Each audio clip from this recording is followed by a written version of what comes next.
Friends, ഇന്ന് നമുക്ക് സർവീസിന് വന്നിരിക്കുന്ന ഒരു മാക്ക് ഒരു എയർ ആണ് വന്നിരിക്കുന്നത്.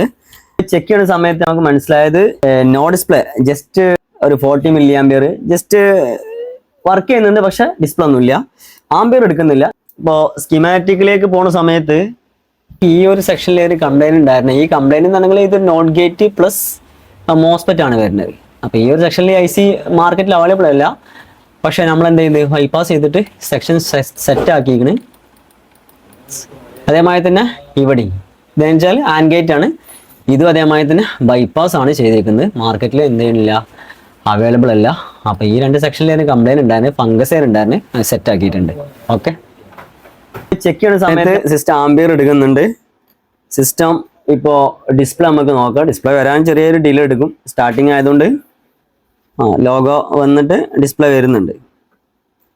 അത് ലോഡാകാൻ ചെറിയ ഡിലേ എടുക്കാൻ സാധ്യത കൂടുതലാണ്, അങ്ങനെ ഡിലേ എടുക്കും. ഓക്കെ, കംപ്ലൈന്റ് ഞാൻ പറഞ്ഞ മാതിരി തന്നെ വാട്ടർ ഡാമേജ് ആണ്. ക്ലൈമറ്റ് മോശമാണ് ഇപ്പോഴത്തെ കണ്ടീഷനിൽ. ആദ്യം ഫംഗസ്, അതാ ഡസ്റ്റ് ഇരിക്കുന്നത്, ഡസ്റ്റ് ഓട്ടോമാറ്റിക് ആയിട്ട് ഫംഗസ് ആണ്. അപ്പോൾ നമുക്ക് ഇതിന്റെ സ്പെയർ അവൈലബിൾ അല്ല. പക്ഷെ നമ്മൾ ഇലക്ട്രോൺസിൽ ഡെപ്ത് നോളജ് ഉണ്ട് എന്നുണ്ടെങ്കിൽ നമുക്ക് ഇതേമാതിരി അങ്ങോട്ടും ഇങ്ങോട്ടും മറിച്ചിട്ടും കാര്യങ്ങളും ഞാൻ ബൈപ്പാസ് ഒക്കെ ചെയ്തിട്ട് നമുക്ക് എന്ത് ചെയ്യും, ചെയ്തെടുക്കാൻ കഴിയും. ഓക്കെ, അപ്പോൾ ചാനൽ നിങ്ങൾ സബ്സ്ക്രൈബ് ചെയ്യുക. അതേമാതിരി തന്നെ ലൈക്ക്, കമന്റ് ഒക്കെ നിങ്ങൾ ചെയ്യാൻ മറക്കരുത്. Okay, thank you.